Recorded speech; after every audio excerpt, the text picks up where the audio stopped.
permanent residency visa exclusively for citizens from the Pacific and Timor-Leste provides the opportunity for up to 3,000 residents to live, work and study in Australia each year. Natasha Turia is a PhD scholar at the Department of Pacific Affairs and Research Officer at the Development Policy Centre at the Australian National University. She told Lucy Cooper it's been a slow start to the visa rollout. When the visa was first announced and a job offer was a requirement for the visa after you were selected from the ballot, randomly selected, we always knew that securing a job offer would be the biggest hurdle. And since its launch last year, that remains the biggest hurdle for many applicants to get over that last line to qualify for a visa.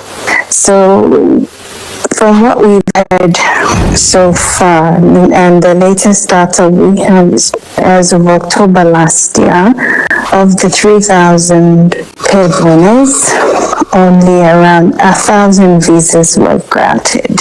So that's not halfway or even 50% of visas. So it's been a slow start, but hopefully, I guess, as the PEV becomes more popular here in Australia, particularly among employers, we'll see an increase in ballot winners' ability to secure those job offers.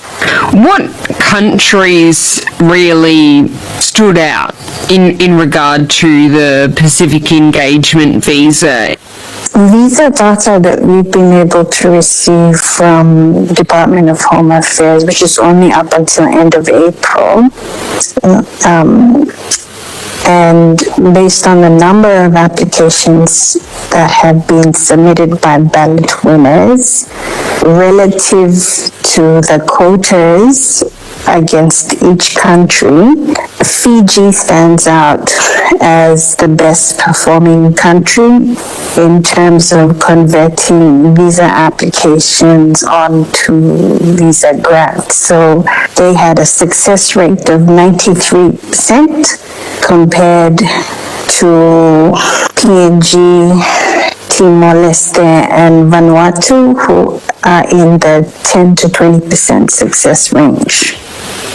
Do we know why not all lottery winners applied? We can really only assume reasons why.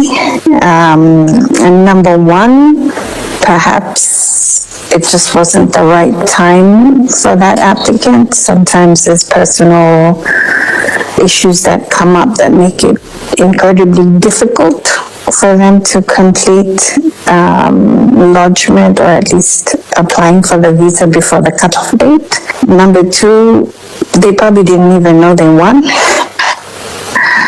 Number three, they probably thought you needed a job offer before the cutoff date, and because they didn't have a job offer, they just didn't complete that visa application. The Australian government has said 1,000 visas under the PEV have so far been offered. Would you consider this a success or a failure, given we know up to 3,000 could have been granted? It's good to be fair, given that this is Australia's first time to launch any kind of exclusive PR pathway to the Pacific. So, given that this is the first time that Australia has ever done this, I think that, expecting 100% success rate in its first round would have been quite a high expectation on Australia. So the fact that they've already been able to just reach 1,000, I think, in this first release of the PEV is great. It could have been worse. To me, it's still great, positive news for the PEV, and what would be I guess, critical moving forward is if those numbers drop off after successive PEV rounds. From your experience and background of the Pacific Engagement Visa, what recommendations do you have that you think should be implemented to, deem this next ballot and then, visa allocations, I suppose, a success this time round? I think given that the Tuvalu Treaty stream has also come out, and they obviously have slightly more liberal visa settings, one of which does not require a job offer, I would expect all 280 visas for under the Tuvalu Treaty stream to be granted. If that is the case for this round, it means that the job offer under the PEV for the other 11 participating countries makes sense for Australia to do one of two things. And number one, and this is probably the most radical, is to remove the job offer requirement altogether, similar to the Tuvalu Treaty stream.